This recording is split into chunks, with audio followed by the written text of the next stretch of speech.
So, this is the final boxing preview for this week, and this is the big one. Chris Eubank Jr. versus Conor Benn rematch. Boxing preview and boxing predictions. For the main event and the undercard fights as well. So let's get straight into it. Start off then with Adam Nassim, who is rumoured to face Kurt Stubbe, and either 10 or 12 round contest in super lightweight division. Obviously, it's a rumoured bout. Avdiev pulled out, and Adam Nassim is still expecting to fight on this card, and I think he needs to fight on this card. His last fight was against, was it Sergey Eubank back in February time?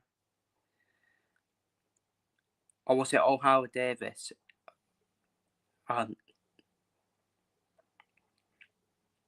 didn't my dates messed up now. But yeah, it's definitely fought both of them, hasn't he? Eubank and O'Hara Davis. Kurt Stubbe, not a bad fight for Nassim, in my opinion. Not a bad fight. Kurt Stubbe is also a prospect. Thought that he's very tough. He will pro. He's tough to fight as well. So that explosive power. Adam Nassim, unfortunately for Kurt Stubbe, I think Adam Nassim. Adam Nassim's very good, isn't he? Got that speed and power, versatile jab, adaptability, smart combinations, high IQ. Got that Vincent instinct, calmness, head movement, and footwork. He's done it all, hasn't he, Adam Nassim? I don't see Adam Nassim yatzing on with Ben Shalom. I think Adam Nassim will. I do think Adam Nassim will end up even boxer and Ben Shalom, and I think he needs to as well. I can see Adam Nassim going to either Eddie Hearn or Frank Warren. Either one of them, I can see that happening. There's not, because Adam Nassim is a talent, and there's no way he's going to stay at boxer, in my opinion. And for me, in terms of prediction for this fight, Kurt Stubbe, good opponent for Nassim, but I think Nassim will get him out there with a KO to stop his win. Up next, Richard Riapo versus Tommy Welch, 10-round contest in the heavyweight division. I am not related to Tommy, so get that out of your head, everyone. I am not related to him. And it's the return of Richard Riapo. Obviously, he was meant to fight on Satori, wasn't he? Obviously, that fight didn't materialise. And Richard Riapo's last fight was against Crispin Smith, the rematch. And did not look very good at all, did he? In that rematch. I don't know whether that was because Crispin Smith is that tough fighter, where Burn Smith will hold and clinch, or whether that's Riapo doing that as well. In my opinion, it's the latter. I think Riapo was the one holding and clinching against Crispin Smith. Tommy Welch, aggressive. He's got that aggression power. He hasn't got that boxing ability, which he can easily work on. At the moment, he's still been relying on his aggression and power. I think Tommy Welch will try and frustrate Richard Riapo. I think Tommy Welch will be looking to hold and clinch as well, try and make it ugly for Riapo as well. While Riapo, we all know Riapo has got them physical advantages, size and weight and power. But he needs to work on them physical advances more, Richard Riapo. That's what he needs to do. I do expect Riapo to win this fight, and he should be winning this fight by stoppage as well. But I don't know. I don't know how Riapo will win. But I do think Riapo will win. This is about how he wins. It could easily be a KO, it could easily be a stoppage, but it could easily be points as well. It could actually be that ugly fight where there'll be a lot on hold and Kinston going on. So I think Riapo will win. This is how he wins for me. Next fight. This is a very interesting fight. Sam Daly versus Ismail Davis, 10-round super welterweight. super welterweight contest. It's an interesting one now, isn't it, with Ismail Davis? Because he's had them 3 fights now with Adyako, where he lost. He lost to Adyako, Bolachuk, and lost to Josh Taylor. Josh Taylor was probably the one where he's unlucky in, where if that would have went on for a further couple of rounds, Davis probably would have got him and beaten him. Bolachuk was just that level above, wasn't he, Davis? And Adyako, the game plan was one from Davis. Davis should have really bottomed the back foot. If Davis would have bottomed the back foot, he would have beaten Adyako, in my opinion. But Davis being aggressive and trying to find inside suited Adyako's stiffness, suited Adyako, because Adyako is good with his reflexes, and he's a boxer, Adyako, where he boxes and move. So he got the game plan one, Davis. He is better boxing on the back foot. And then he does not want to be fighting aggressive here against Sam Dee. So Sam Dee, for me, he was very good. Sam Dee is very good with the body and the whip work. And obviously he's had that in this Commonwealth success already, Sam Dee. He's a good little boxer, isn't he? Good little boxer. And I think it's a tough fight. I think it's a tough fight for Davis. But then it all depends how Davis fights for me. If he boxes on the back foot, I think Davis definitely got a chance. That's Davis' plan. That is Davis' game plan on winning this fight. But if Davis fights the same, where he tries to use physical advances, Sam Dee just wins round him and will box and move, just like Adyako did. And the thing with Ismail Davis, he's very effective on the outside, as well. So I just don't know why he doesn't put that to good use. So for me, I think Sam Dee wins this fight for me. I really do. I think Sam Dee wins on points, and I think he outboxes Davis as well. And he will work that body and whip as well. And the thing is, where does that leave Ismail Davis? Because that would be 4 defeats in the war after Eddie Hearn hyped him up.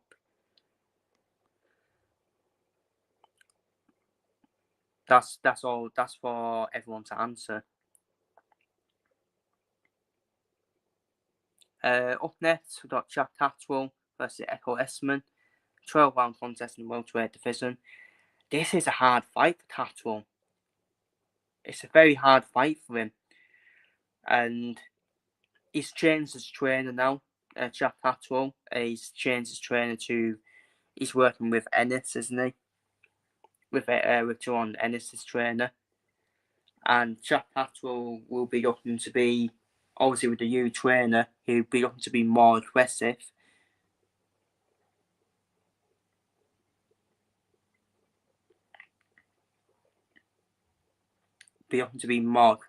But I think that's risky, in my opinion.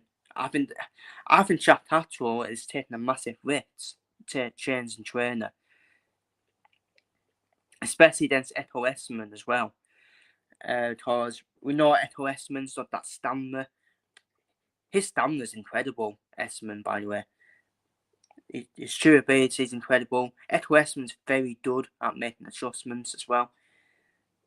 And he's that power presser fighter as well. And Jack Catterall, it depends. Again, depends how he fights. If Jack Catterall fights that Inori fights, which is technically stilled, adaptability southpaw that he is, I think Jack Catterall will win the fight by fighting like that, like what he's usually fighting as. But if Jack Catterall goes in more aggressive, I think that's going to suit Echo Esman. I just think I actually think the change in trainer has now swayed my decision for me. Because I did go for Catterall to win, despite I think Esman is a very tough opponent. But with that change of trainer, I just don't know why you'd make that decision against Echo Esman. I think Esman wins for me. I think Esmond wins some points. We all saw the job Esmond did to Josh Taylor as well. Albeit you'll probably say it was a finesse Josh Taylor, because Jack will beat Josh Taylor as well. But Eto Esmond, then, can upset another apple cart, like he did with Josh Taylor. I'm pretty sure Josh Taylor signed with Queensbury, and then that was it. That was it. It was only the one fight, and he lost to Eto Esmond. I think Tatros is taking a massive risk changing the trainer. I really do believe that. And I think Eto Esmond is one tough fighter. He is one tough fighter as well. I think Eto Esmond has the momentum. Don't forget, he has the momentum as well. Tatro obviously lost to Barbosa. No shame that defeat for Tatro. Barbosa, tricky customer as well. But Eto Esmond, Stanley, he will just keep on doing Esmond. He'll keep on doing. His stamina is incredible. And I think, I believe it's all one for Tatro. I think Esmond's all one for Tatro. I really do. So I'm going to go for Eto Esmond to win on points against Jack Tatro and upset another apple cart, in my opinion, like he did with Josh Taylor.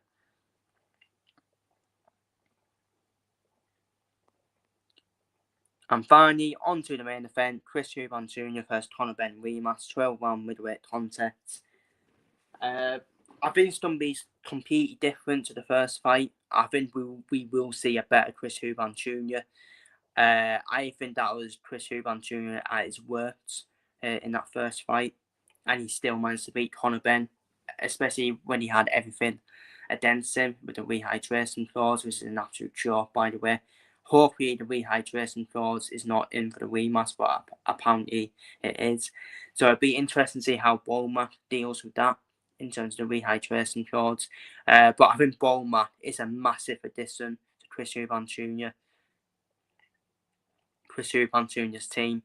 We saw Chris Eubank Jr. with Womack in the Ian Smith rematch. Chris Eubank Jr. absolutely demolished Ian Smith. Whether obviously people will make excuses for Ian Smith, saying, "Oh, he wasn't this and he wasn't that," and I think it's going to be the same. I really do. I really do believe it's going to be the same as the Ian Smith rematch. I think Chris Eubank Jr. will be looking for the stoppage on Conor Benn. Conor Benn,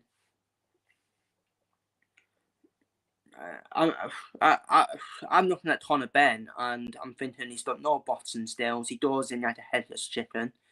He missed a lot of shots, which he did in the first fight. He was missing a lot of punches. He wasn't landing at all. He was missing a lot of shots, Conor Benn. Yeah, he's got them physical aptitudes, but for me, his team have ruined Conor Benn's career, in my opinion. His team, Tony Sims, Eddie Hearn, and Matchroom, they have ruined Conor Benn's career. Conor Benn is finished, people. This is his last fight. I'm telling you now, this is his last fight. Okay, he can maybe beat Mario Barrios, but Mario Barrios is absolute trash, by the way. I just don't know where Conor Benn does. Like Conor Benn, he can't go back down to 147. He can't. He can maybe drop down to 154. But are you serious? Are you seeing who's in the 154 division? Conor Benn's got no chance. He's got no chance in the 154 division. And he can't go back down to 147 using all that weight from 160 to go back down to 147 is absolute murder. It really is. It really is murder. And Conor Benn and Ben Sioms White, what are you famous for? And that's what Conor Benn's famous for. 2 failed drugs tests. And he's got no boxing skills either, Conor Benn. Chris Eubank Jr. When you look at Chris Eubank Jr., he's got that high volume, aggressive style. He's definitely got physical advances over Conor Benn. Chris Eubank Jr., he just needs to work on his power, accuracy, and toughness. And guess what? I think he's going to do that on the Womack. That's what Womack's going to make him do. working his power, accuracy, and toughness as well. Because the first fight was a bit of a mess, let's be real. It was a messy fight, let's be real. Eubank Jr. definitely won the fight for me. Definitely won the fight, but both of them were missing a lot of shots. It was all, and both of them were yelling on each other for the last final 3 rounds as well. And for me, where does Chris Eubank Jr. go after this fight? Because for me, I think he's winning this fight. My prediction for this fight, I think Eubank Jr. stops him. I do think Eubank Jr. definitely KOs or stops Conor Benn this time.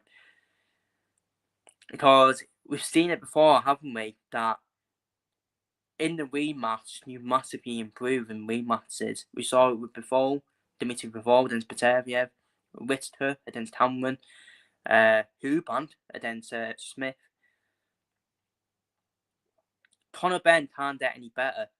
He won't get any better from that first fight. Chris Eubank Jr. can get better from that first fight. And I think he will. And I actually think he stops Conor Benn. I really do. I think he KOs and stops Conor Benn. I think it's going to be quite similar to the Ian Smith rematch. I think it's going to be that dominant from Eubank. I really do. I think, obviously, Eubank Jr. Has had the usual build-up, hasn't he? Arguing with Eddie Hearn. I think it's a lot of nonsense about the ambulance thing. I truly believe Matchroom would not do that.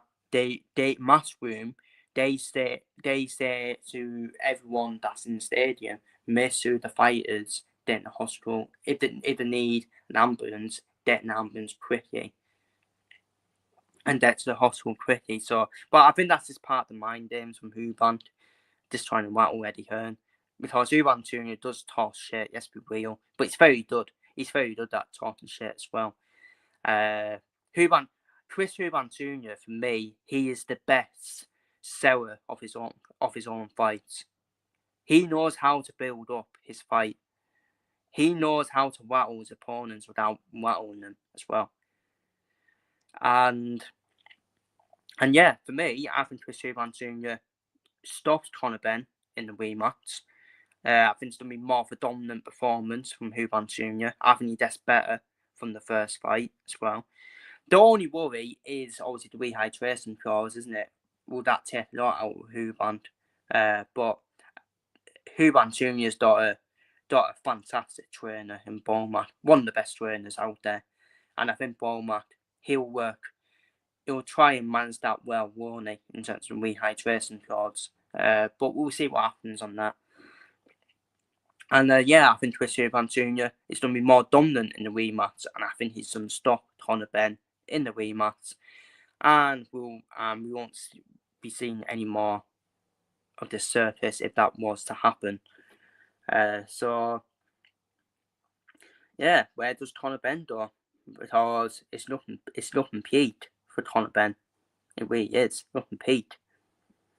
Because he can't go back down to 147. Because that is absolute murder. Down from 160 to 147. He can drop down to super welterweight, but look who's in the super welterweight division. Conor Benn is not winning a world title at super welterweight. He isn't. Simple. And Conor Benn, even though I think Conor Benn actually did in the first fight, I think Conor Benn actually did well. I think he actually did well being at 160, but he's not a 160 fighter. He's too small for 160. So, but like I said earlier, Conor Benn's team have ruined his career. The failed drugs test from Tony Sims, giving him stuff that he's not supposed to take, and Eddie Hearn just eyeing up the money when Conor Benn should never took this fight. Should have went down 147 route, beat Barrios, and that's what he should have been doing. Should have been world champion. But now his career is a bit of a mess. it's a mess, and it's not going to be. I don't think didn't do anything about his career now. I think they've already buried his career, if I'm being honest with you. But yeah, Conor Benn will get good money though. That's the only benefit he's going to be getting. He's going to be getting a good paycheck. But there's already been rumours about Conor Benn don't announce everything, so that tells you everything. That tells you everything about his boxing career. Because he knows himself. He knows that he can't go back down to 147. All thanks to his team.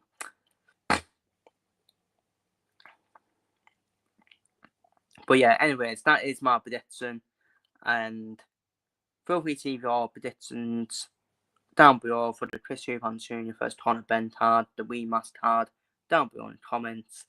And yeah, I'm going to dip my voice a rest now. So take care and see you all later.